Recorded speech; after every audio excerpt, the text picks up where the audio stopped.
Now to our series, Kindness 101, where Steve Hartman and his children share stories built around kindness and character and the people who have mastered those qualities.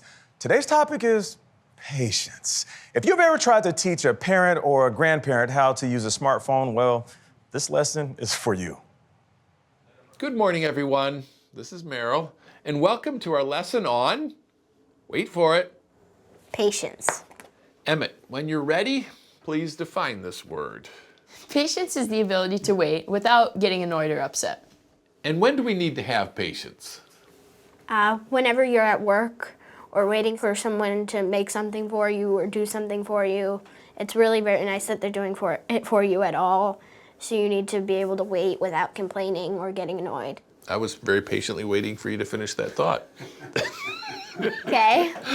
You got any better idea? I was thinking Christmas. Oh, yeah. Long car rides. When your iPad runs out of battery. Oh, that's brutal. You also need to have patience with old folks like me, because we don't always move as fast or catch on as quickly to new things like you young whippersnappers do. But as you'll see in this story, we seniors can manage just fine if you give us a little patience. The residents at Brookdale Senior Living have a wealth of wisdom, but many also have a gap in that knowledge. Most notably, Look at all these different things. how do you work this telephone gizmo? Even turn it on. That was hard. Right. My email was not coming in. I don't know where things are. It's just not easy. Help! Tell me how to run it. Enter our heroes, a group of computer-savvy Gen Zers who march in once a week to Control S the day. But why? A couple years ago, some students here at Canterbury School in Fort Myers, Florida, were joking about how bad their grandparents were at anything technical. But when the laughter faded, one of them was struck with a seriously good idea. Yeah, it's called CLEO. It stands for Computer Literacy Education Outreach. Aaron Smolyar, along with friends Christian Lakis and Derek Hunican, started the CLEO Club and tried to partner with Brookdale. Yeah, initially we tried emailing, but I think maybe we got put in the spam They didn't know how to folder use or email? something. Yeah, I don't know. So it's right next door. It was before we could drive, so we just walked over after school.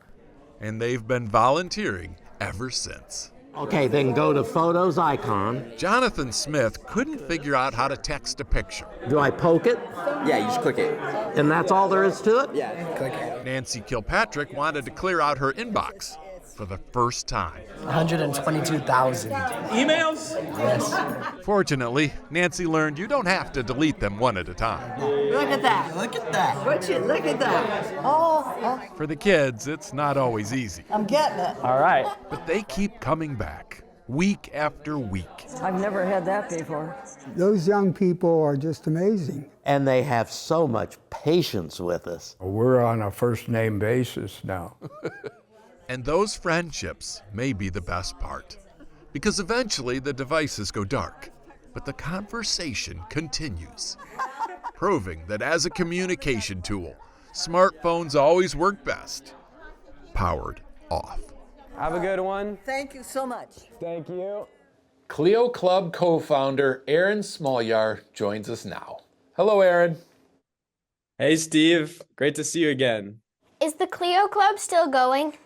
Oh, yeah. We just graduated high school, so we did have to say goodbye to our friends at Brookdale and hand it off to the next generation to keep it going. Do you know if any other schools started their own CLEO Club after my dad's story? I do know. Many schools started a CLEO Club. I think now we're up to around a dozen chapters. So this is going to be all over America someday. I hope so. I gotta start one at my high school. Emmett wants to start one at his high school. Go ahead. You can check our website, cleoinitiative.org, and there's ways to get in touch with us to start a CLEO in your community on the website. Well, Aaron, thanks so much for all you're doing, and thanks for joining us today. Good to see you, Steve. We live in a world that's tired of waiting. We now get everything from fast facts to French fries instantly at our fingertips. But we still need to have patience for others and for ourselves. We'll see you next time. Until then, stay kind. Shout out to the Cleo Club. Yeah, I hope it goes nationwide. Yeah. It's a great idea. People need it, right? We all need each other, you know, like the young, the old, all together, we make each other better. I'm all for this. That's well said. Well said. All right, and if you want your kids to see these lessons in school, then you can tell the teachers about kindness101.com. It's a new site for educators. They can access all of the Kindness 101 videos and professional lesson plans that go with each one. And now to our series, Kindness 101. Today's lesson is individuality. Steve Hartman and his children meet a young kid who shows us that sometimes it is easy being green. Good morning. I'm with Meryl, and I'm sporting a new do for this lesson on Individuality. Emmett at the dictionary desk. How would you define this word?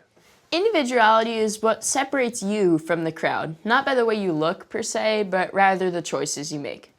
Like your choice to put pink in your hair. Exactly. And not making the choice because it's popular, but because it feels right for you. For example, Emmett, you wouldn't want to go to school tomorrow wearing pink in your hair just because I did. Wasn't planning on it. Great.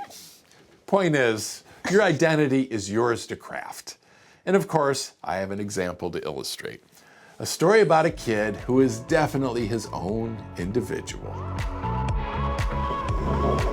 Most 8-year-old boys don't get dressed to the nines. To them, suits are for bathing, and formal is a 4-letter word. But James Ramage of Chelsea, Maine loves to dress for 3rd grade success. He started a couple years ago, and at first, the other kids didn't know what to think. Every time I saw him, I was just like, okay. And I'm like, why is he dressing up? James knew he stood out. Did you just decide one day, I don't care what other people are wearing? I don't need to look like them anymore. I can be who I want to be. In any school, a decision like that can go a few different ways. You can be accepted for who you are, ostracized for who you aren't, or, in very rare circumstances, you can become a trendsetter. It just kind of started. Then more people started to do it. Because it looked fun, and now people absolutely love it. Today, once a week, Chelsea Elementary kids put on their finest for Dapper Wednesday. It's not a dress code. It's not because some adult said so. It's because the children chose so. Nice dresses. Teacher Dean Paquette was an early adopter and now an avid advocate. Stop, look at this. You look awesome. Being dressed up, kids are different. I think it's a self-esteem thing. And then it carries with them all the way through the day. All right. The kids agree. Told me they love how it feels. I'm a little itchy, but it's fine. Figuratively speaking. It feels like I'm not a kid anymore. It made me feel like I was ready for the day. It feels like I'm like a president. When James started all this, he had no idea the impact. What's it like to be a trendsetter? It just feels so nice. But he doesn't think every kid should wear suits. Just whatever suits them. Just wear what they want to wear. Individuality. Always a good look. James Ramage joins us now. Hello, James. Hi. Do you remember why you started wearing suits? I think it was just because how it felt nice when I put it on. Is it hard at the beginning to do something no one else is doing? A little bit, but not as much. People just kept giving me more and more compliments, and that's how I got through it. So is this all about the compliments, James? No, What else is it about? how you feel, not how other people feel, how you look. That's a great message. James, do you notice anything different about me today? Your hair Yeah, what do you think of it? looks pretty good. It's my individuality, James. And you don't have to copy it just because I'm doing it. Yeah. It doesn't sound like you're going to. All right. James, thank you so much for talking with us today. Really appreciate it. Thank you. In school, you have courses to take and rules to follow. But there's one thing you have to figure out on your own, and that's your individuality. Whether you dress up or down, wear pink hair or gray, doesn't matter. Just you, be you.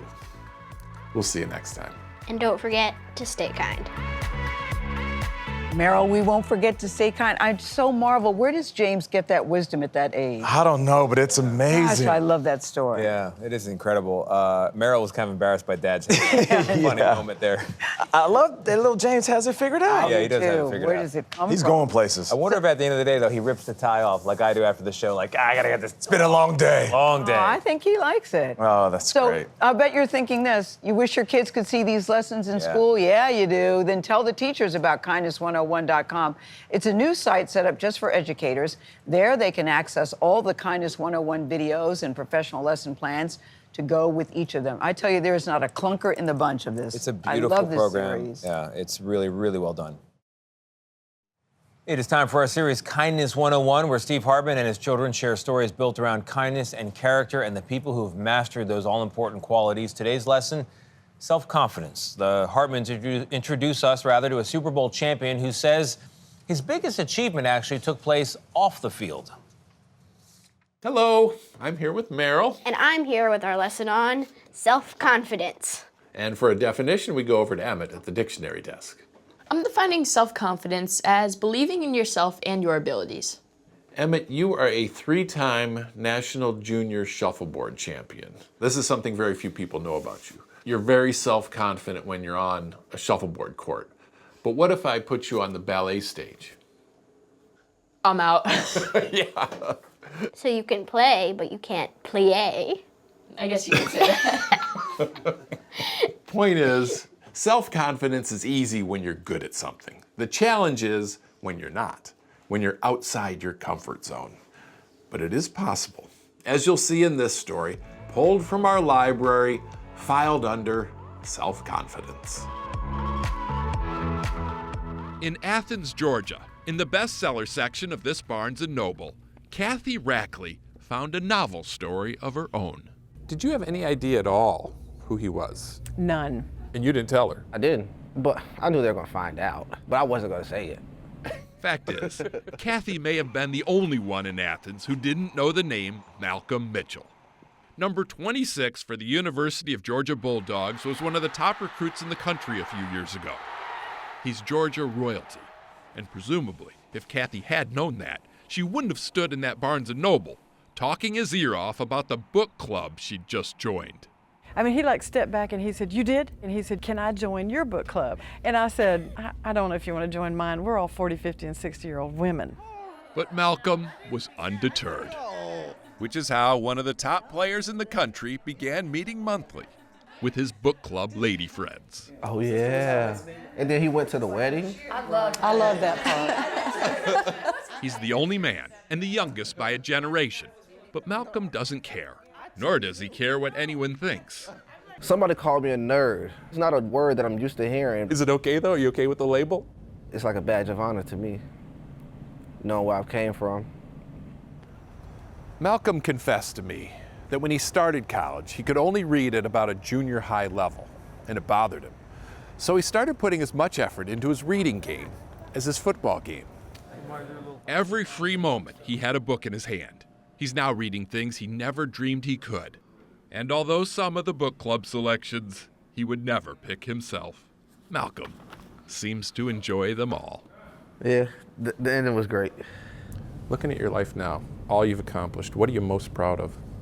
I finished the Hunger Games series in about 2 days. Have you seen any of the footage of you scoring touchdowns? That's not your most proud moment? That came natural. That's a gift. I had to work to read. But his greatest talent is his self-confidence, to step outside his comfort zone, to be able to meet people and focus so sincerely on what they have in common instead of their trivial differences. Nice to meet you. Nice to meet you. Sometimes football makes great men, and sometimes great men just happen to play football. Malcolm Mitchell joins us now. Hello, Malcolm. Hi, how are you all? We're great. How did you find the self-confidence to read after struggling for so long? I think my dreams outweighed my fear. So joining the book club, for me, it was as simple as this seems like the necessary next step to get where I want to be. You made it into the NFL and you were in some kind of big contest. What's the name of that? Something about a bowl and Yeah, Super Bowl, I think it was. Super Bowl, that's Yeah, right. yeah. And then after that, you did something even more impressive. In 2016, I created Share the Magic Foundation.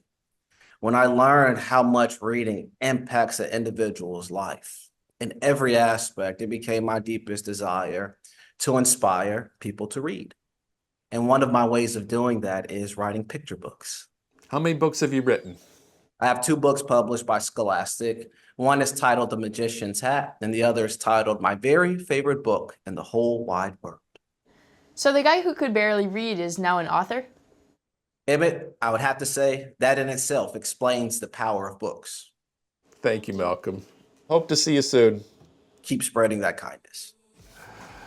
Self-confidence means believing in yourself. But more importantly, it means believing that you can be good at something, even if you're not right now. We'll see you next time. Until then, stay kind. God, I love Kindness 101 So good. much. So good. Goodness, yeah. It's one of my favorites, actually. I'm sorry, I had animal crackers here below the table. A little bit in the back of the teeth. But anyway, we got to get through this quickly. If you want your children in your area school to see lessons like these, tell their teachers. It's called kindness101.com. Go to that website. Educators can check it out. They can access all the Kindness 101 videos and professional lesson plans that go with each and every one. Now to our series, Kindness 101, where Steve Hartman and his kids share stories built around kindness and character and the people who have mastered those qualities. Today's lesson is in resourcefulness. As Steve shows us, that lesson began with a group of 5th graders on a playground in Minnesota. Good morning. This is Merrill. And this is our lesson on resourcefulness. Emmett, what does it mean to be resourceful? Resourcefulness is making the most of the limited resources you have to get something done. Good. And kids especially need to be resourceful because you don't have a whole lot of money to get stuff done. We have almost no resources. That's right. But you do have your creativity and your hard work. And with that, great things are possible. As you'll see in this story, pulled from our archive, filed under resourcefulness. At Glen Lake Elementary in Hopkins, Minnesota, recess is a mixed blessing. On the one hand, there's so much to do. But on the other hand, not everyone can do it. It just didn't seem fair that some kids were just left out, and it's really sad to see other kids go through that. They didn't look happy, and recess is about having fun. Glen Lake has a lot of students with physical disabilities, but no wheelchair merry-go-round, swings, or any adaptive playground equipment whatsoever. Come on in. Which really bothered the kids in Betsy Julian's 5th grade class, to the point where one day they asked her, why can't we just buy the equipment ourselves? I said, do you know how much that costs? Yeah. It costs a lot of money. $300,000. $300,000 by her estimation. But the kids were undeterred. They started collecting spare change, then held a bake sale, printed flyers, and went door to door. Then they began cold calling businesses and even got restaurants to donate a portion of their profits. This went on for months until they hit their goal. We were all very happy on the inside and on the outside. The smile on my face, I could say, was an ear-to-ear smile. I was just really happy that we made it. Reese Riley says they worked so hard. It was overwhelming to finally know a more inclusive playground would be coming. And as for the kids who'll benefit, they seem to appreciate the effort almost more than the result. First time I set foot on this playground, I'm probably gonna start crying. From seeing the effort that all the school has made. Mrs. Julian couldn't agree more. My future as an adult is bright, knowing that this generation of students, of change makers, see something that needs fixing, and they go for it, head first. The whole thing. Head first and dive deep. What's our next step? After raising the $300,000, Mrs. Julian's class set a new goal, to the ceiling and beyond. Well on their way now, to turning loneliness and isolation into child's play. There we go. Mrs. Julian joins us now. Thanks for visiting our class. Thanks for having me. How much money did you raise in total? Just under $1 million. $1 million. So that went up to the ceiling and then down out the other door. Eventually it fell down and they reached their goal. And what did you do with that? All the students designed and made all the plans for their playground, and the playground is fully finished. So how did you get the kids to be so resourceful? Because so often kids feel like they can't do big things. Yeah, they had very lofty goals, and I never said no. What was it like the first time you saw kids using the equipment? I just immediately started crying, because when everybody gets to experience the joy of recess, it's just the most beautiful thing you could ever see. Thanks for all you've done, and thanks for being here in our classroom today. Thank you, Steve. Thanks, you guys. Bye-bye. You know, those kids faced a daunting task, but they were undaunted. So next time you face a goal that seems beyond your reach, don't be doubtful. Be resourceful. We'll see you next time. And don't forget to stay kind. Oh my Lord, tears everywhere. What an amazing story. No, it's We're gonna need to recover after that. They raised roughly $1 million, and then to see that playground and see everyone playing. Looked very fun.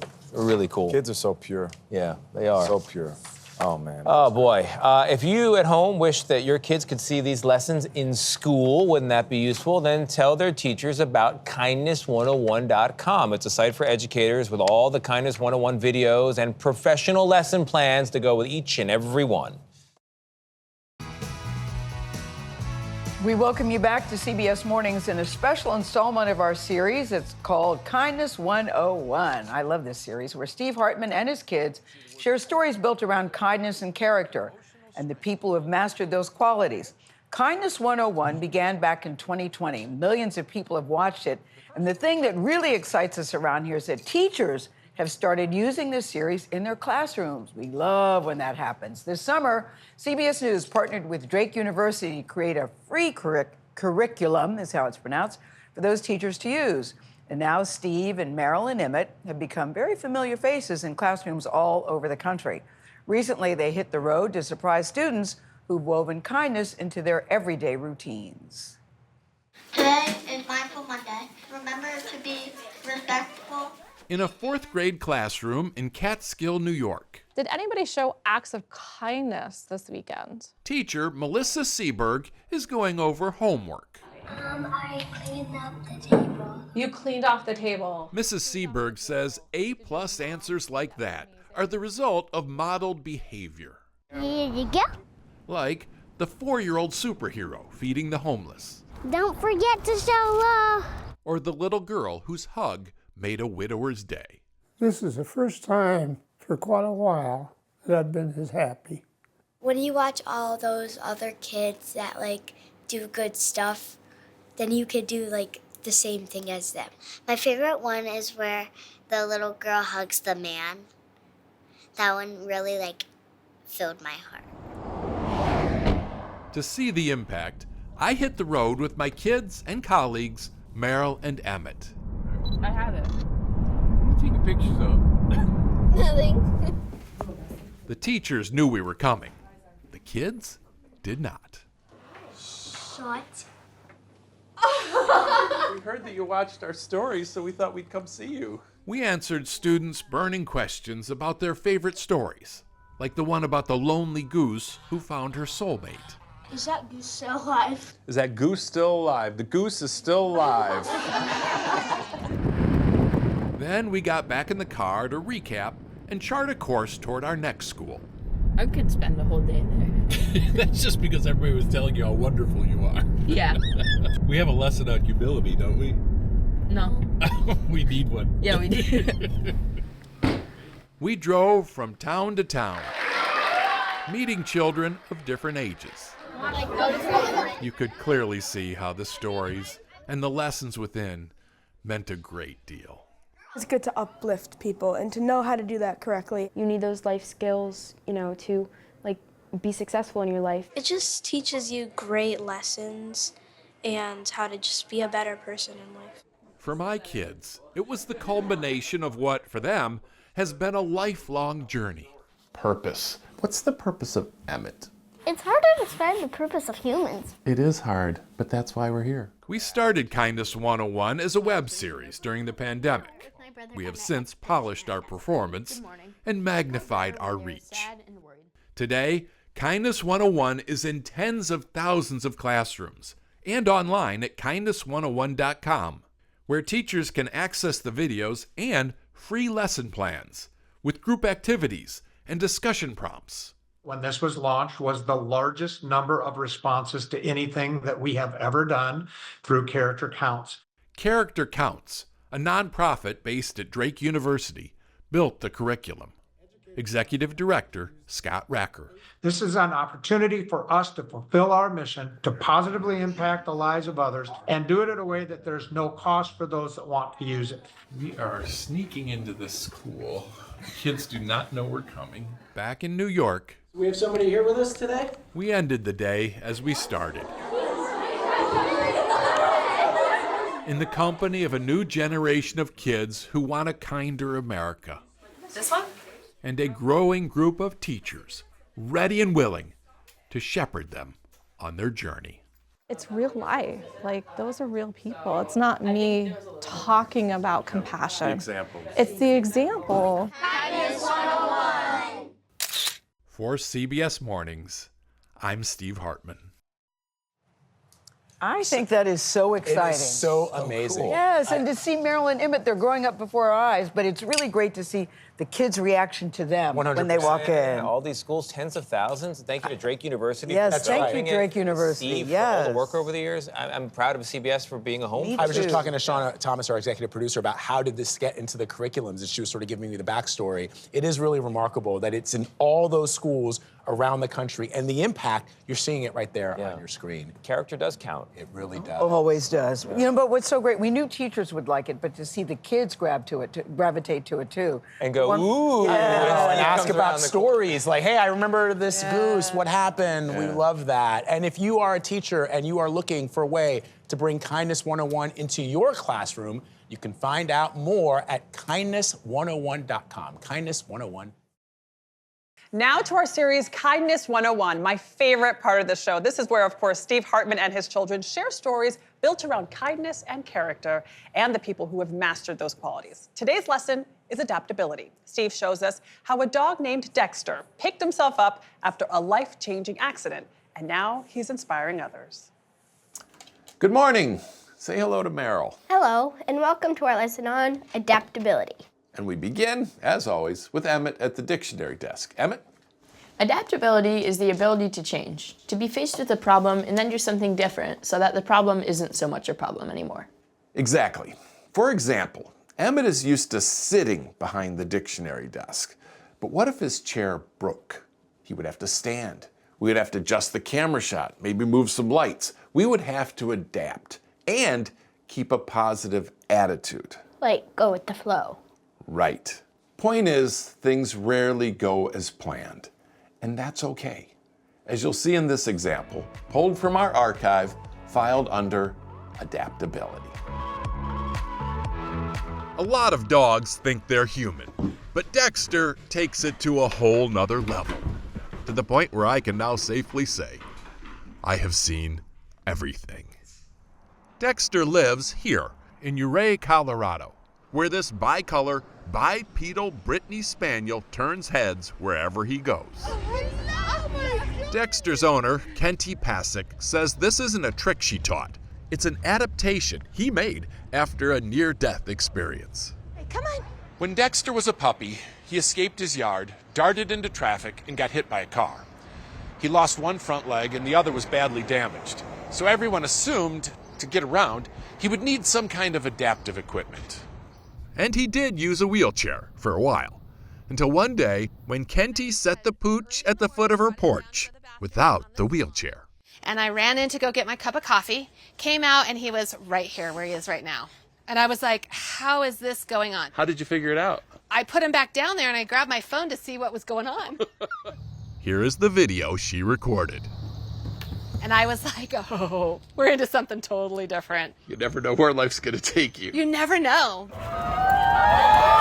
In the years since, Dexter has become a full-blown celebrity, starring in parades and building a legion of social media followers who now come here from across the country just hoping for a glimpse of Uray's most upstanding citizen. Follow him on Instagram. Oh, good. The whole thing takes absurdity to new heights, but to many, Dexter is no joke.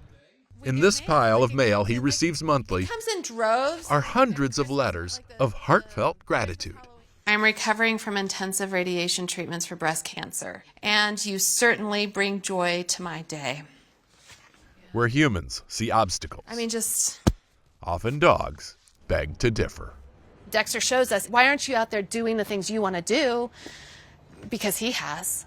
Off he goes. And in doing so has proven that sometimes getting knocked down is the only way to see how tall you stand.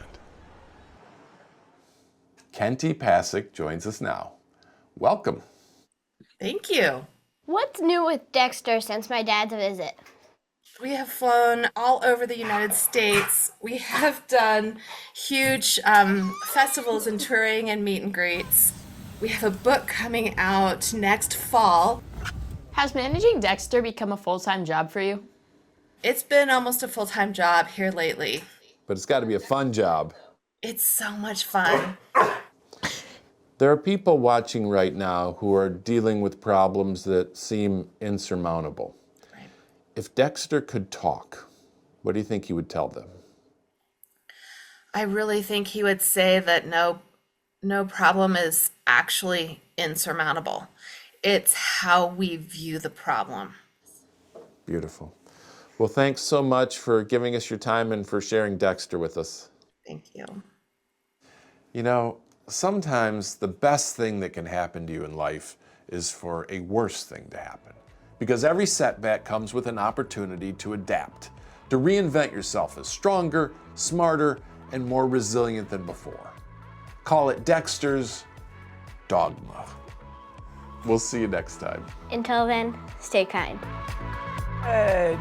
Oh, Steve, that was good. Really good. Dogma. Really good. Yeah. I mean, for some reason, when he does a pun, it's not a groaner. It's like, that's wise. We're like, that's so clever. Yeah. But I like there was a line in there where you said, where humans see obstacles, dogs beg to differ. Yes, that's another pun, beg. Yeah, I know, I got that too. Yes, I got that too, yes. very nice. But when I see Dexter walking on two legs, you would think that it would be tiring or that it would hurt. But clearly it doesn't. Clearly not. And there's That's a why you fundamental truth adapt. there in the Yeah. story. Like, a setback is an opportunity at the very same time. So good. All right. Wish your kids could see these lessons in school? Well, tell their teachers about kindness101.com. It's a new site for educators. Here they can access all the Kindness 101 videos and professional lesson plans to go with each one.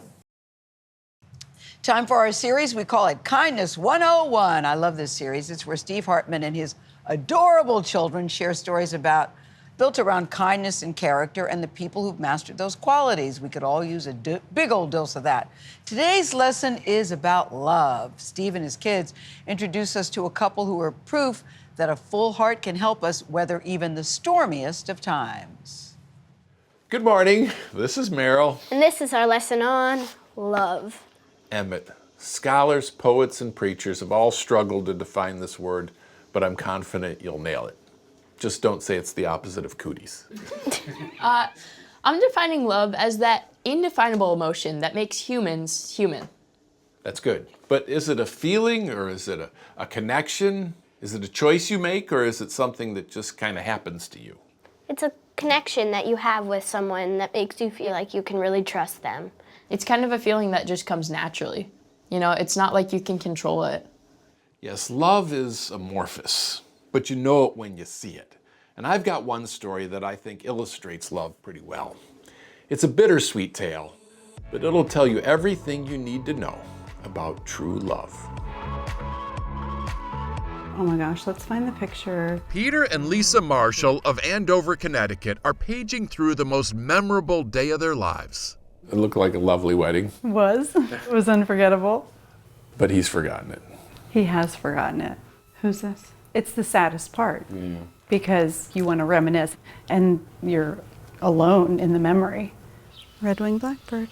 At the age of 53, Peter was diagnosed with early onset Alzheimer's. Eventually, he not only forgot his wedding day, He's pretty, isn't he? he forgot his wife. Lisa became just another nameless caretaker, their entire history together permanently erased. And yet, a whisper of their love must have remained, because Lisa says all of a sudden he began courting her, as if they'd just started dating. Until one day, a wedding scene came on TV. Peter pointed to the screen and said, "Let's do it." And I said, "Do what?" And he pointed again. And I said, "You want to get married?" And he got this grin on his face. And he said, "Yeah." So he fell in love with me again. Lisa accepted his proposal and staged a wedding for her already husband. Can't even describe to you how magical it was. How are you? He was so present and he was so happy. And it was very touching. Peter, you may kiss your bride. Lisa says Peter hadn't been this lucid in weeks. Unfortunately, it was a Cinderella moment. The clock struck 12, and by the next morning, this wedding too was lost to the fog. Yes. But Lisa says she fully expected that. I'm the one who's going to remember that. And that's going to help me heal later because it really is a true love story. Alzheimer's can take away so much. But fortunately, love is almost always the last to go. It's been 3 years since we first told that story. Peter has since passed, and Lisa is now on a mission to help other couples living with Alzheimer's. Lisa, welcome to Kindness 101. Thanks so much for having me. In wedding vows, you promise to stay together in sickness and in health. Why do you think that's in there? Because you don't want to be a fair-weathered partner. And by loving someone and giving your full, whole self, you're giving yourself a gift because it feels so good to love someone else. There's a saying that it's better to have loved and lost than to never have loved at all. But as you know, loss can be really hard. Why is that saying true? I believe that 100%. I'm very grateful for all the time that I got to spend with Peter. And I try to cherish those memories rather than the grief that I felt afterwards. And that's really what helped me to stay kind and to stay loving and patient. When I meet someone someday, how will I know it's love? Oh my goodness, you'll be all Twitter-pated. Your heart will feel really full and happy and peaceful. I think peaceful is the right word. Well, Lisa, thank you for joining us. Thank you. Thanks for having me. Like Emmett said at the beginning, love is kind of indefinable. But if someday you find yourself caring for someone so deeply, it seems like there's no word in the English language that could possibly explain your feelings. The word you're looking for is love. We'll see you next time. And until then, stay kind.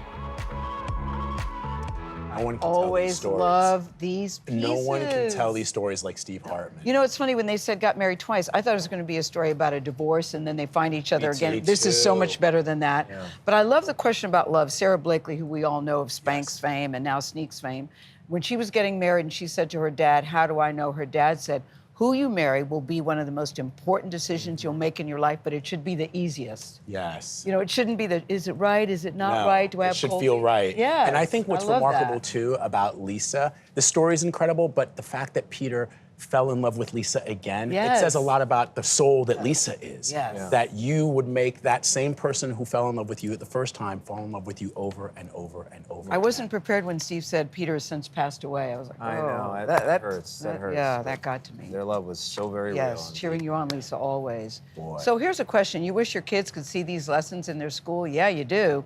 Tell their teachers about kindness101.com. It's a new site just for educators where they can access all the Kindness 101 videos and professional lesson plans to go with each one. These things are knockout.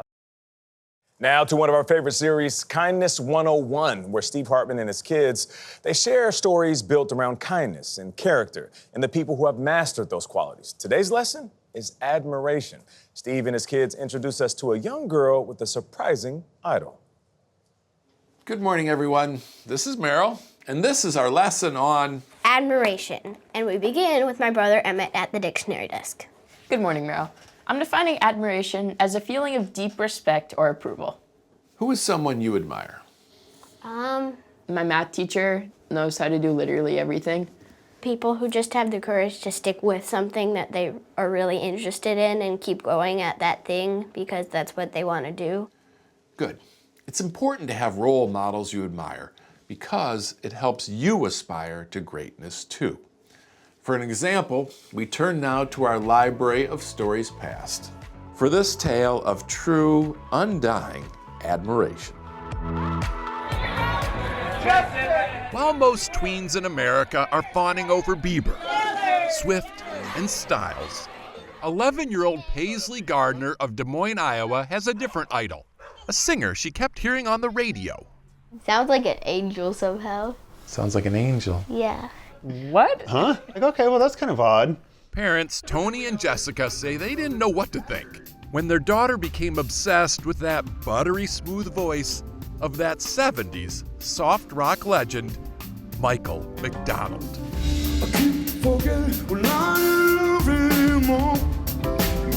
They say Paisley was smitten. Without an image of who this person was. So one day she Googled a picture of Michael McDonald and she came running up the stairs and flailed herself on the bed and was like, no, no!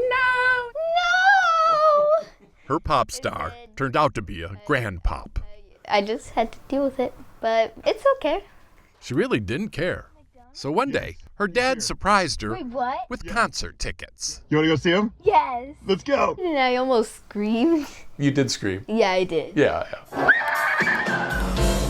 McDonald is on tour with the Doobie Brothers. I love you, Michael! Paisley says she was the youngest fan in the audience by a generation and the only one who actually got to talk to McDonald. Michael, you're my favorite! Sort of. He said thank you to me! That was it. He said thank you. And that was enough for her. He looked at me in the eye and said, thank you. After my visit, I reached back out to Paisley, and we talked about how cool it would be to have a real chat with him. The odds of that happening would be very, very slim. Or maybe not. What's that? Wait a second, what? How are you, darling? What? It's okay, sweetie.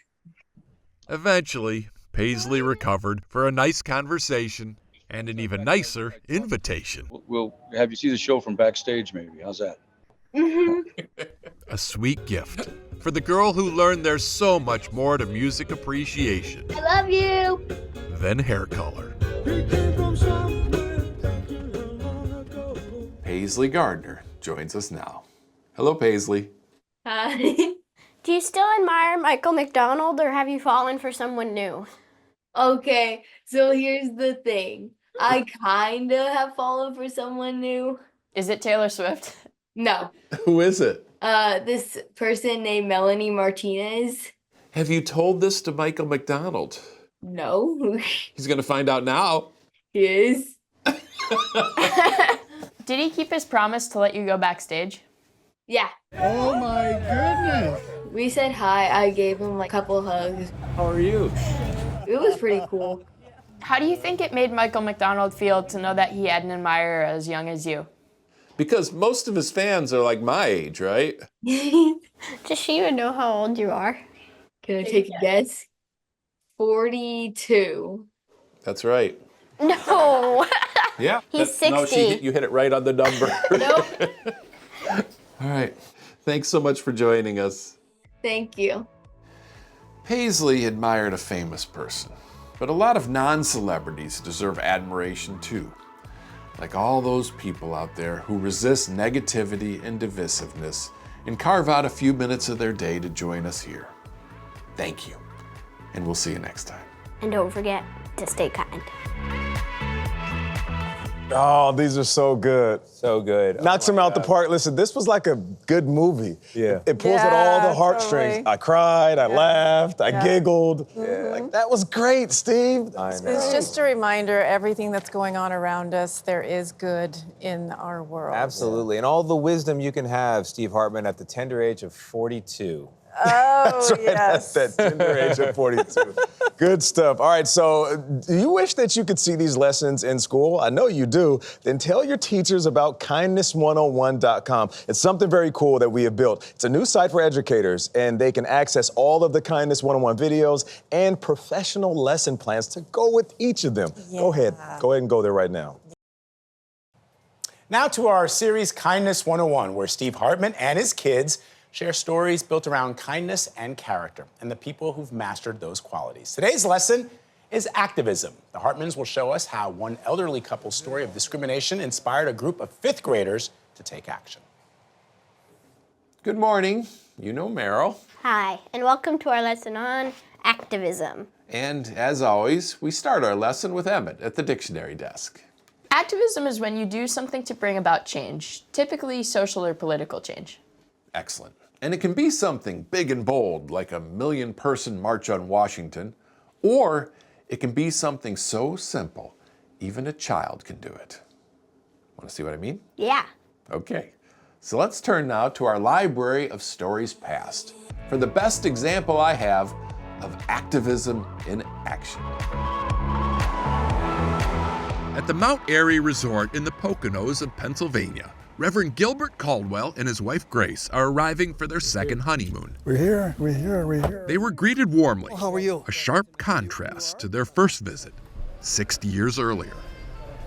In 1957, they were married in North Carolina, then drove 8 hours, only to be turned back for being black.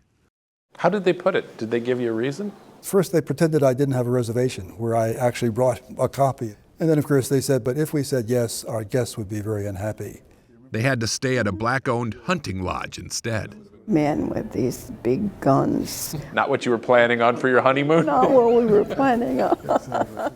Prodded partly by that experience, Gil immersed himself in the civil rights movement, working side by side with Martin Luther King Jr., which is how he ended up at Bear Tavern Elementary in Titusville, New Jersey. He told the honeymoon story, as he'd done 100 times before. But for whatever reason, this group of fifth graders really took it to heart. At the end of the story, I was like, that's just terrible. It was really heartbreaking. I feel like this is the worst thing that someone could do to someone.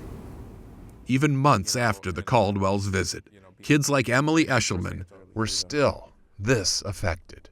You feel bad for them that they had to go through that? A ton. A ton. Which is why each fifth grader wrote a letter to Mount Airy. One said, "The Caldwells made me think about not only standing up for myself, but standing up for others and fixing mistakes that were made in the world."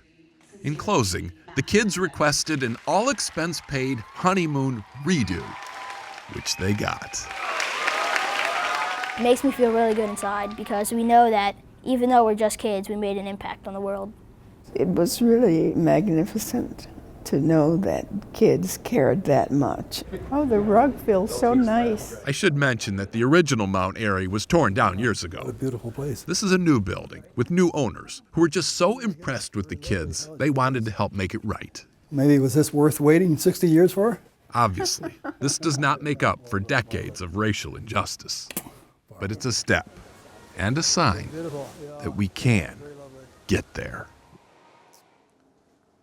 Gilbert died back in 2020, but that honeymoon redo and the kids who made it possible continue to inspire.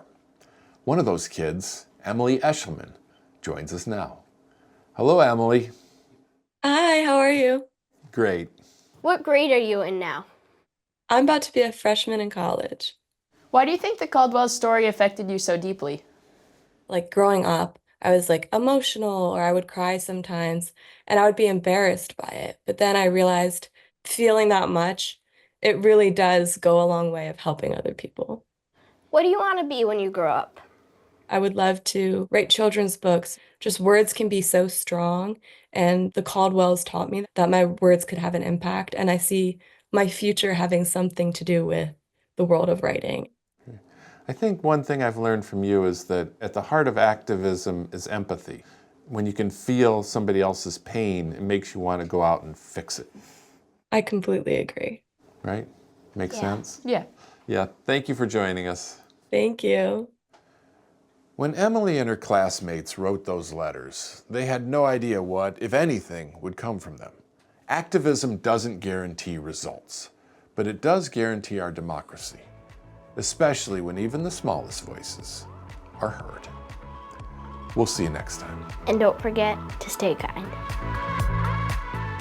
Staying kind also means there are opportunities for all of us to right wrongs. And I think what you saw there, even though those children weren't born at the time that this happened, they saw something, they knew it was wrong, and they applied kindness to it, and they helped that couple relive a very tender moment. I thought that was beautiful.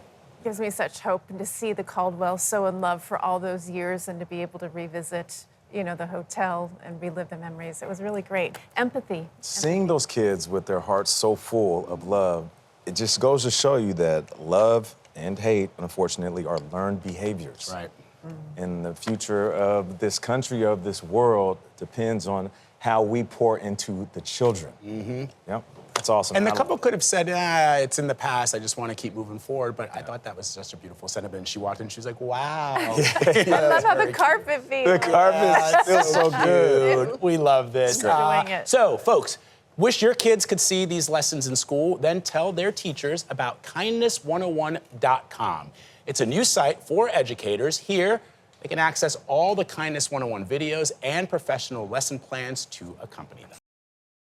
This morning, we are back with our series Kindness 101, where Steve Hartman and his kids share stories built around kindness and character and the people who have mastered those qualities. Today's lesson is companionship. Steve shows us how one woman went on something of a wild goose chase to help a creature in need of a companion. Good morning. This is Meryl beside me. And this is our lesson on companionship. Emmett at the dictionary desk. How are you defining this one? I'd say companionship is like a level beyond friendship. It's a deep relationship that makes you feel stronger and safer. Safer emotionally, right? Who do you guys have like that? Lucy? Your friend Lucy? Yeah. What makes her more of a companion? Well, we've just always had each other, and we've always been friends, and for as long as I can remember. Yeah, we all need someone like that. In fact, it's such a crucial part of life, even some animals need it. As you'll see in this story, pulled from our library, about love and loss, and that saving grace called companionship. To me, some of the saddest tombstones are the incompletes, the couples where one has passed but the other still present, buried above, under a mound of loneliness, such as the case of Blossom the goose. Blossom lost her mate, Bud. They'd lived on the pond here at Riverside Cemetery in Marshalltown, Iowa. And according to cemetery staff, after Bud died, Blossom's grief was as evident as any human's. Her behavior was just, it was quite a change. General Manager Dory Tommen says Blossom started hanging out near the front office, always staring at herself in the glass or the model tombstones. She wanted company. Even if it's just a reflection. Yeah. And that's when Dory got a crazy idea. A hysterically lovely, crazy idea. She posted a personal ad that read in part, "Lonely widowed domestic goose seeks life partner for companionship and occasional shenanigans. I'm youthful, adventurous, and lively." I mean, what are the odds you're going to find some goose, a male goose? Oh, in Iowa?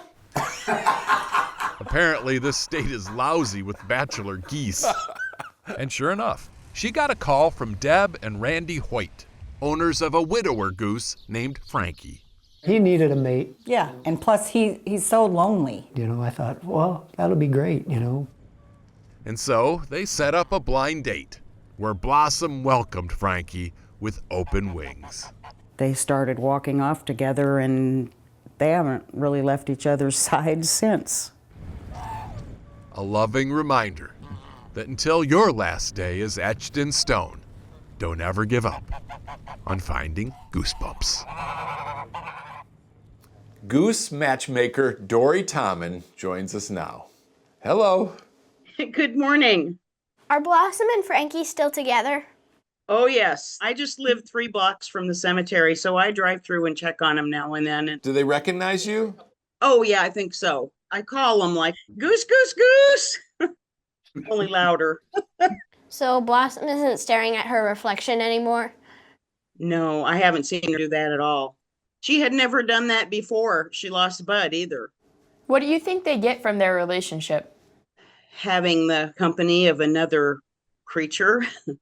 I think in a lot of ways animals aren't a whole lot different from human beings. Dory, thanks so much for talking with us. Appreciate you. You're welcome. Companionship makes life better. And finding a companion doesn't have to be a wild goose chase. As long as you're kind and accepting, more often than not, companions will flock to you. We'll see you next time. Until then, stay kind. We will stay kind. Goose, goose, goose. Yes. All right, if you wish that your kids could see these lessons in school, then tell your teachers about kindness101.com. It's our new site for educators. Here they can access all of the Kindness 101 videos and professional lesson plans to accompany them. Now to one of your favorite series, Kindness 101, where Steve Hartman and his kids share stories built around kindness and character and the people who have mastered those qualities. Today's lesson is in reciprocity. I love that word, reciprocity, for a lesson that Steve, when he reconnects with a Harvard student who wanted to not only recognize support staff at his university, but also celebrate them. Good morning. This is Merrill. And this is our lesson on reciprocity. I think we're definitely going to need Emmett on this one. Yeah. Well, for the purposes of this class, I'm going to say that it means like rewarding kind actions. For example, if someone does something nice for you, you do something nice back for them.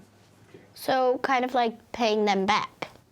Kind of, but not because you feel like you have to, but because having a kind deed done unto you makes you want to do something in return. I think I have an example that may help. So let's turn now to our library of stories past and pull a piece that shows reciprocity in action. No one has ever attended Harvard Law School for its sparkling glass doors or smudge-free countertops. In fact, support staff here say most students never even notice their efforts, with one remarkable exception. He says, I just want to give you a hug and, say hi to you.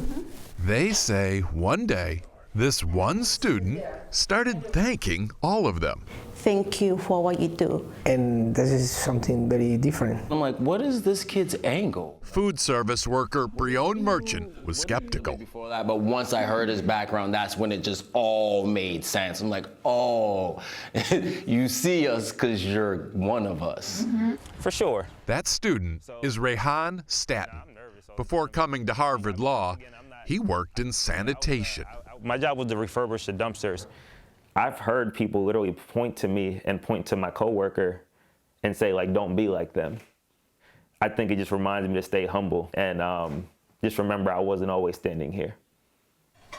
Today, Rehan has not only maintained his humility, he has multiplied it. Rehan started a nonprofit called the Reciprocity Effect. Its mission? To guarantee that from now on and forever, the support staff here at Harvard Law would not only be seen, they would be celebrated. This was the first support staff awards banquet, honoring in Oscar-like fashion the custodians and cafeteria workers and everyone else who makes this place possible. The feeling of knowing that you are appreciated will always go a long way, especially for those who don't know that. I think that's what makes what Rehan did so special, is because you didn't even realize how unseen you were until you were seen. And then all of a sudden you're like, oh, this is kind of nice. Rehan Staton. In the coming days, a lot of graduates will stand high on a stage, a great vantage point to finally see all the people who lifted them there. You did it! Rehan Staton joins us now. Welcome to Kindness 101. Thank you for having me. Why did you call this nonprofit the Reciprocity Effect? You know, that term for me was just really important because we don't see this as like charity, but rather reciprocity. There was already folks giving to us, and now we're just giving back.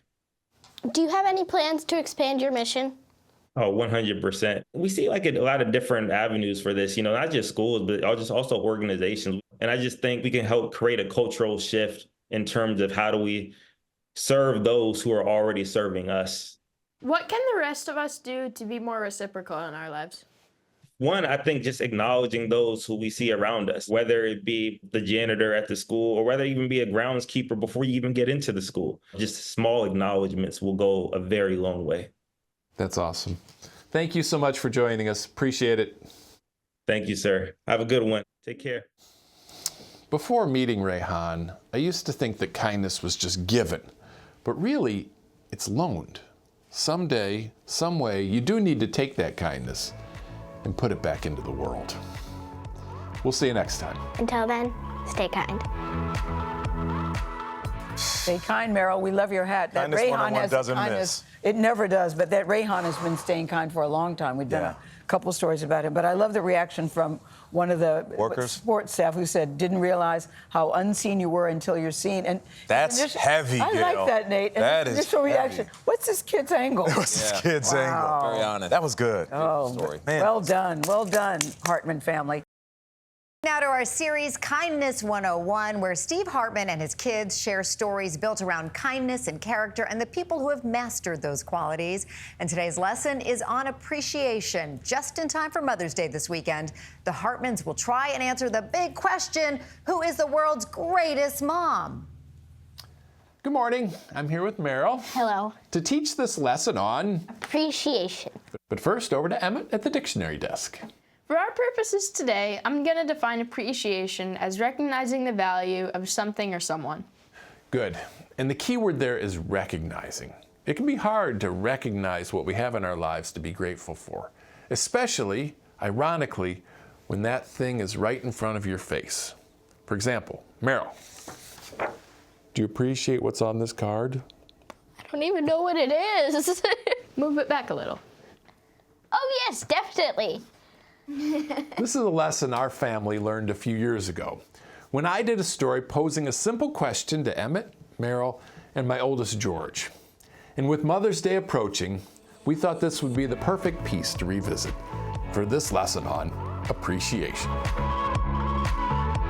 This is the award for World's Greatest Mom. It's a statue of a man, for some reason, but it's still an impressive title. Which is why the Oz Engraving Company in Los Angeles cranks out nearly 10,000 of these trophies every year. That means at least 10,000 kids know the world's greatest mom. I thought my kids knew too. I mean, it's always been obvious to me. But when I invited them into my office, cameras rolling, to record their choice, they were stumped. No clue whatsoever. No clue. It's the world's greatest mom. It could be in Africa. Finding her would be a needle in a haystack, they said, but suggested I start by reaching out on Facebook to our Kindness 101 classroom teachers and students to see if we could find any kids who think they know the world's greatest mom. Yeah, that's ours. What makes your mom the world's best mom? Our needs are met before her needs are met. We talked to more than a dozen kids, She plays games. and each one gave us a very convincing reason She always helps me. why their mom is the best. She tucks me in at night and she's very loving. She has a really big heart. She deserves the mood, but she would never ask you for it. That's sweet. My crew was impressed, but still hard-pressed to pick a winner. Did you hear the kids say anything that your mom didn't have? I actually didn't, no. So how do we reconcile this? Each kid could have a perfect mom for them. Ooh, I like what you're thinking. That's true. Maybe that's why they make so many of those trophies. Everybody has the world's best mom for them. It was a light bulb moment that led to a hallmark moment. In my almost 10 years, I feel like I have adapted to think that this mom is the best mom. I can see the card now. Dear Mom, I have adapted to think you're the world's greatest. She's gonna love it because she loves everything about them. And that's what makes her one of the many world's greatest. Why is this a man?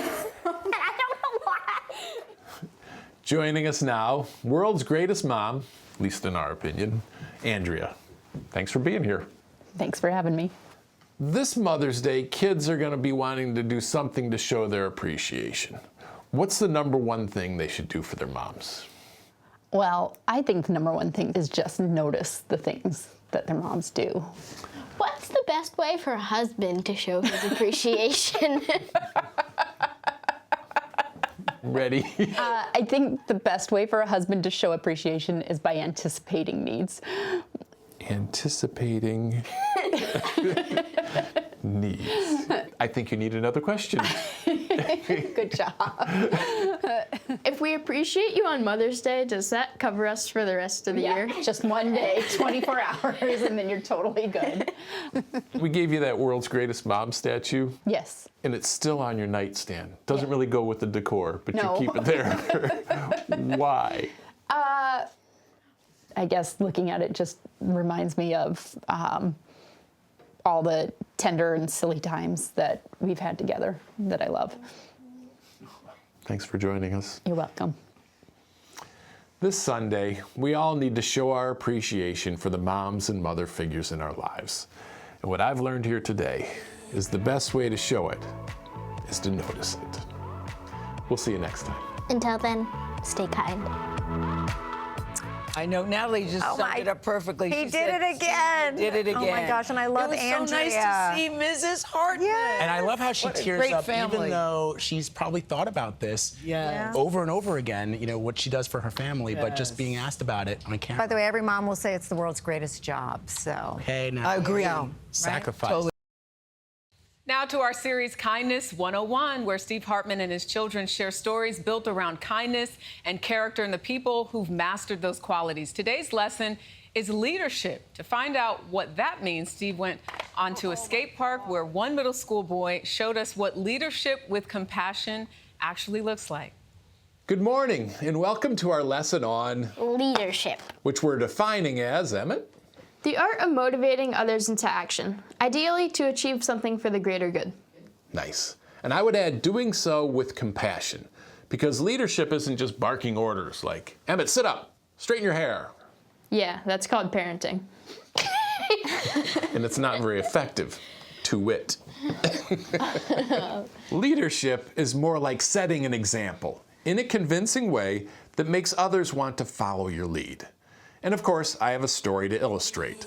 A story from our library of life lessons, filed under leadership. How do kids behave when no grown-ups are around? Danette Mabes of South Brunswick, New Jersey says you never really know. Because you're not watching him at that moment and at that time. She had always just assumed her son was good. Right. Until Gavin got caught on tape, showing his true character. Oh my God. Gavin and some middle school friends had just arrived at a skate park. The park was empty except for little Carter Brunel, who was here with his mother celebrating his 5th birthday. Carter is autistic. Big groups of older kids can make him nervous, so his mom Kristen was fully prepared to get him out of there. She just wasn't prepared for what happened next. I don't know, they've really just shocked me. It was unlike any experience I think I've ever had. You know how middle school kids sometimes operate like they're in a pack? Well, that's pretty much what happened here. Gavin led the way and the others followed. The only surprise was that Gavin didn't start trouble. He started a friendship. This kid's already better than me. Gavin's just going around with him and making him feel special. And the rest of his friends kind of followed suit and then started singing happy birthday to him. Happy birthday! That really blew me away. Because you just want to see the kindness in the world. And I wanted Carter to have a good birthday. It was impactful leadership. But here's the best part. After their first meeting, Gavin and the middle schoolers continued to go out of their way to play with Carter. How you doing? He was just so happy and he made us all happy. So fun to be around. Yeah. He's rad. Yeah. And as for the moms, You're awesome. for them, this was a moment of parenting utopia, where the only thing better than seeing your kid treated kindly is knowing that your kid is leading others to kindness, even when you're not watching. That was so cool. I was just so proud of him. You want a race? He's good. You did it right. Thank you. It's been 5 years since we first told that story, and we can't wait to catch up with Gavin. Hello and welcome. Thank you. Have you stayed in touch with Carter? Yeah, we hung out a couple times. I went over his home. Glad he still wanted to hang out. What made you approach Carter that day? Well, I know what it was like for me when I first started skating. It's kind of scary, I guess, especially if there's like a group of people all hanging out. What do you guys think would have happened if a different group showed up that day and the leader started bullying? Do you think the other kids might have followed suit? Yeah. Yeah. I think it takes a leader to kind of set the pace for what the rest of the group is. I'm glad it was us. Glad we were able to make that day for him. We are too. Well, Gavin, thank you so much for talking with us. I really appreciate it. Yeah, no, thank you. It was really nice talking to you guys too. Bye, Gavin. You know, sometimes I think we make the false assumption that leaders have to be assertive and outgoing. But at least when it comes to kindness, all you have to do is step to the front of the crowd and do the right thing. We'll see you next time. Until then, stay kind. What a great follow-up. This one got me. I have my tissue out because I can know when you behave in a way that you hope you raise your child to be, and you do it without your mom or dad watching you, and you make a little child's life better, a birthday better for a young child, it's everything. Every parent would want that, to know that their kids are going to be treated well. Well said. What a Couldn't have lesson. said it better. What a lesson. Thank you, Steve, as always. All right. I love this series. Now to Kindness 101. Steve Hartman and his children share stories built around kindness and character. And today's lesson, modesty. This week we meet a hero cowboy who sprung into action to catch a bicycle thief and yet remains incredibly humble about it all. Good morning. This is Meryl. And this is our great, nobody can do it better than us, lesson on Modesty. And I think you failed already. You're probably right. Maybe I need a definition from Emmett. Modesty is not being overly proud or boastful about yourself. Good. And why do we need that? Why can't I just go around telling everybody how ripped and handsome I am? Well, because you're not. Any other reason? It would kind of seem like you're self-absorbed and you think you're the greatest, and... You're right. I think we could all stand to be a little more modest, which is why I pulled this story from our archive. It's about a hero who has become my role model for modesty. Robert Borba is one of the last of a kind. A real, honest-to-goodness, cow-roping cowboy. Cash out. Robert works at a ranch outside Eagle Point, Oregon. But we didn't come here to see his prowess in the cow corrals.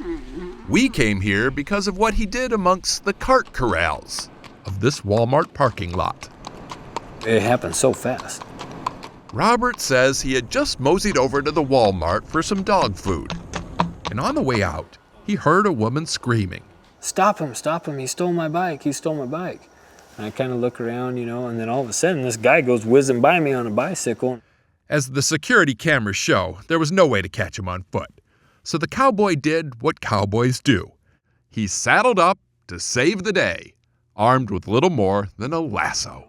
A couple swings and then I threw it at him, just like I would steer. He had to be blown away, like, what is going on? And he's like, what are you doing, man? You got a badge? And I'm like, no, I ain't got a badge, A lot of people were incredulous. 911, what's the address of the emergency? We got a guy who just stole a bike here at Walmart. I got him roped and tied to the street. What? I got him roped from a horse. He's tied to a tree. The cavalry arrived moments later, led by Eagle Point police officer Chris Adams. I looked up, and from the horse, there was a rope connected to the ankle of a gentleman on the ground holding onto a tree. John Wayne couldn't have done it any better. What made you decide to take action in the first place? I don't know. I just figured it was the right thing to do, If it was my wife or my little girl, I would hope somebody would help her if I wasn't around. Heroes, like cowboys, are getting harder to find, especially modest ones like Robert, who want absolutely nothing in return. When it was over, police say all he asked for was his rope back, coiled it up, tipped his hat, and then rode off into the yellow logo sunset. Robert Borba joins us now. Hello, Robert. Hello, Steve. How are you today? We're great. Now, one thing you guys need to know about interviewing a modest person about modesty is that the answers lie in what they don't say. For example, how amazing are you for stopping that bike thief? I don't know if amazing's the right word. See? That's it. Do you want to try it? What's it like being a hero? I don't really think of myself as a hero. I don't. See, this is what modesty is. After your citizen's arrest, did you notify the newspaper? No, I didn't. Did you post it on social media? No, I didn't. Why not do those things? Yeah, I don't really talk about it, you know. But if we don't tell the world how wonderful we are, how are people going to know? Well, I think they could just figure it out on their own. They don't need you to tell them, you know. It's interesting. You've struggled to answer every question, but you've given us everything we need. Yeah. Thanks so much for joining us. You betcha. You guys have a good day. Bye now. If kindness is our goal here, and I think that it is, that means putting others first. And if you're bragging on yourself all the time, you're not really doing that. And besides, if you have to tell people how ripped and handsome you are, chances are you're neither. We'll see you next time. Until then, stay kind. Oh, he can brag. Steve Hartman, that was beautiful. So beautiful. Well done. And heroes are hard to find, but it's left to us and folks like Steve and his kids to tell us those stories, and so people know who they are. And I Steve love does that it. cowboy. Steve does it very well. You know, he edits all of his own stuff. Sometimes he takes his shirt off because it's hot in the edit room. He is totally ripped. I mean, like, a 9-pack. It's amazing. Just wanted to point that was the best 911 call of all time. Yeah. Rope And we to were a all tree? hoping What? that he would rope the bike thief, and that's what we saw. That was incredible. And now to our Kindness 101 series, where Steve Hartman and his children share stories built around kindness and character. And the people who've mastered those qualities need a lot of that these days. Today's lesson is called Purpose. This week, we find out how one widower was able to find a new purpose in life from an unlikely source. Good morning, and welcome to our lesson on purpose. And for a definition, we turn now to Emmett at the dictionary desk. Emmett. Good morning. I've got to give credit to Meryl on this one. Back when she was 6, she came up with the definition for purpose and wrote it on a card which we saved. Meryl, do you want to read it? Purpose is what you do for other people that makes you unique. I love that. I love that it's other people and that it's unique to you. Pretty smart for a little first grader. You're a genius. Well, I got it from my genius mother. Oh, I would not take that. Anyway, people find their purpose in lots of ways. It can be through faith or family or even your job. But in this story, we meet a man who found his purpose in a most unusual place. It may be my favorite story ever because there's a lesson in here for anyone in search of purpose. In a cemetery outside Augusta, Georgia, a loving couple was buried. The wife buried below this white bouquet. The husband buried above in a mound of grief. 82-year-old Dan Peterson says after Mary died, he fell into a deep depression. What were you living for? I was trying to figure that out, frankly. You had no purpose? No. Were you just waiting to die? Yeah. For 6 months, it was just that bad. And then one day you go to a grocery store. It all changed inside this Publix. Dan was nearing the end of the canned vegetable aisle. He hates grocery shopping, and by all accounts, the expression on his face confirmed his aggravation. But that's when this unapproachable man was approached by a 4-year-old girl named Nora Wood. In the security footage, you can see Nora randomly reaching out to him. Her mom, Tara, says it was quite embarrassing. She said, "Hi, old person, it's my birthday today." Old person? Old person. Hi, old person. She says this to this cranky old man? Yeah. And then had the audacity to demand a hug. I said, a hug? I said, absolutely. Nora got her hug and then asked her mom to take a picture of her with her new friend. She zeroed in on him like a missile. And she didn't want anything from him. She just wanted to make him feel loved and give him a hug. And his little lip quivered and he was teared up, and it was just sweet. And I said, you don't know. This is the first time for quite a while that I've been as happy. After that, Dan's grin only got wider. Hi, sweetheart, come in, come in. Nora started visiting once a week. So how's my sweetie, huh? And every time, it was the grocery store all over again. I knew I was going to get a hug. Oh, it's unbelievable. Totally unbelievable. It's a bridge. Oh, okay. Dan does have grandkids of his own, but they're all grown and gone. And Nora does have grandparents, but her mom says this is a completely different kind of bond that almost defies explanation. She fell asleep holding a picture of them. What? To Dan, it's equally miraculous, but far less mysterious. He believes Nora is quite literally an angel. She opened me to a love that I didn't know existed. When your wife died, you felt like you didn't have any purpose anymore. Do you feel like you have a purpose now? Of course. Nora. Watching her grow up. I know I made room in my heart for a lot more. Joining us now, Nora Wood. Welcome. I'm so glad to be here. We're so glad to have you. Nora, how old are you? I'm 11. Did you and Dan stay close after my dad's visit? Yeah, we visited every Sunday. It was very nice seeing him. Dan died back in 2020, right? Mm-hmm. And you were at the funeral, front and center. And I know how hard it is to lose somebody, but in the 4 years since, when you look back, what do you think of when you think of him? I like to think about it in like a happy perspective. There's a picture of him in my room, actually. Is it the same one that you used to sleep with? Yeah. Is it? Why do you think that story touched really the world as much as it did? Because I think that everyone just wanted a hug. I think everyone thought, wow, he got a hug, now I want a hug. And I'm happy for him. Thanks for being there for Dan. And thanks for talking to us today. Of course, I love talking to you. You know, people are always searching for meaning and purpose. But Nora and Dan show us that this doesn't have to be some grand quest. That the answer may just be a hug away. We'll see you next time. Until then, stay kind.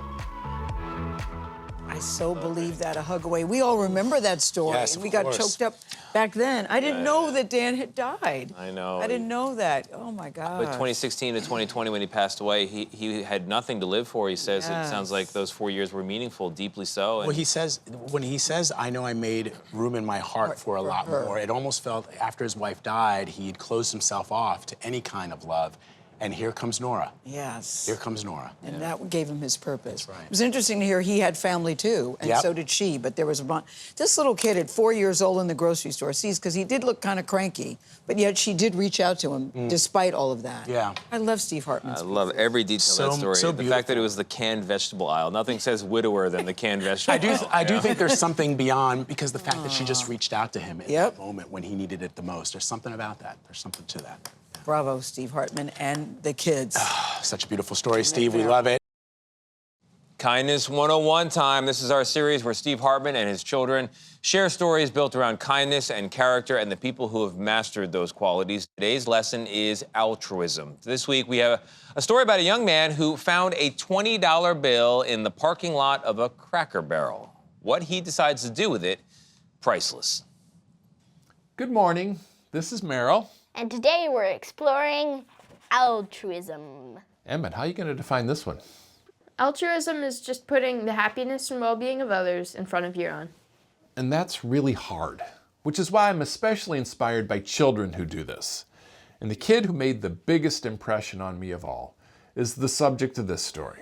It's a real classic from our archives, filed under Altruism.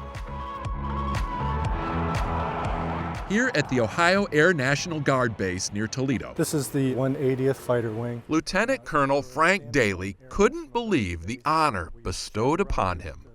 It's incredible being recognized in such a manner. It happened at a Cracker Barrel, of all places. As the security camera shows, Lieutenant Colonel Daly entered the restaurant for an early lunch. At about the same time, 8-year-old Miles Eckert came in with his family. Miles, in the green hoodie, was very excited. He just found a $20 bill in the parking lot. Just sitting there? Yeah. Did you start thinking of what you could spend it on?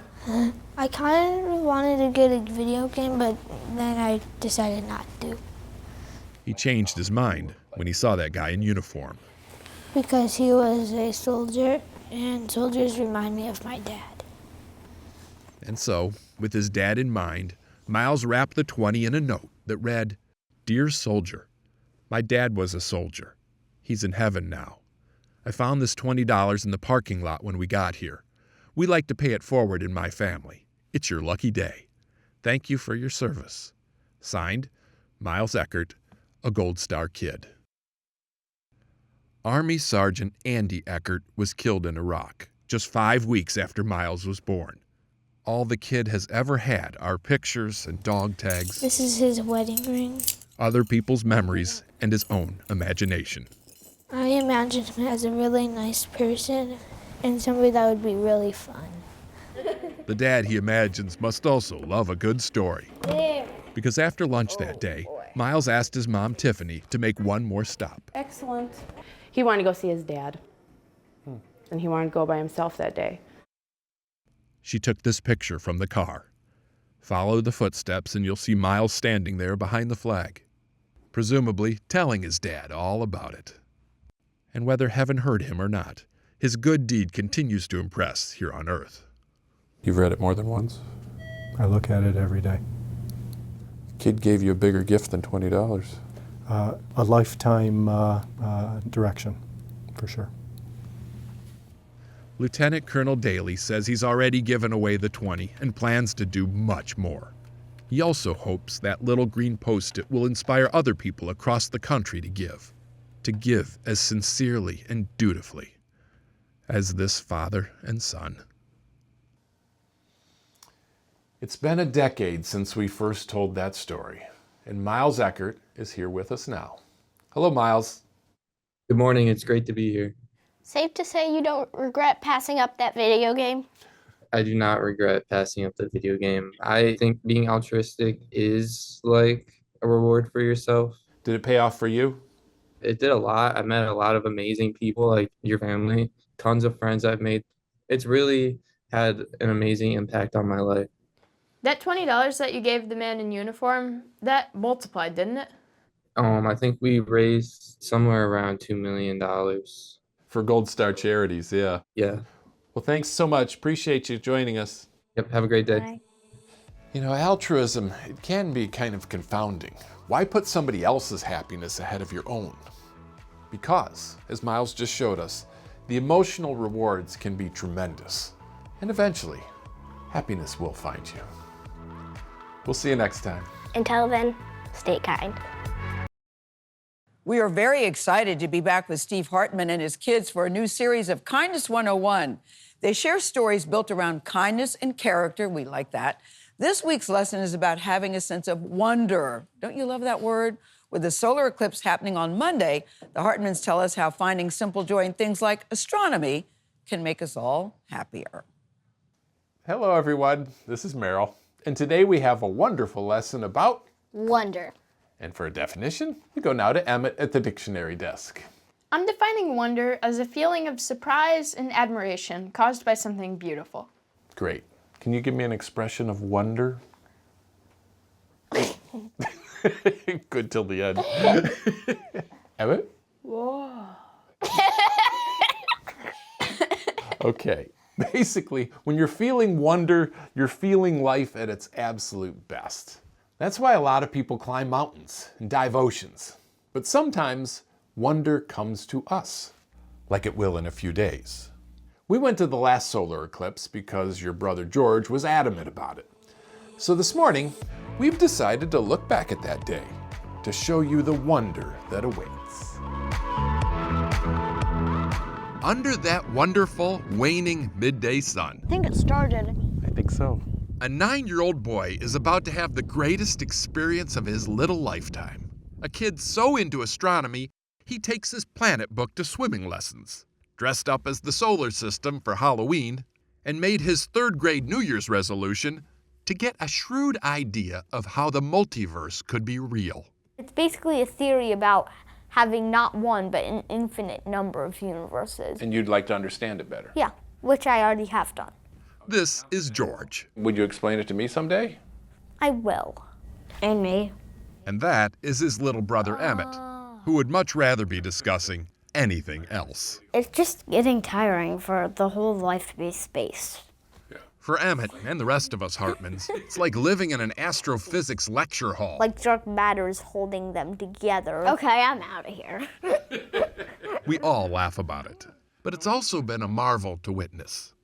See, George is autistic, and one of the many blessings of his autism is this ability, shared by many like him, to find overwhelming joy in the most underwhelming minutia.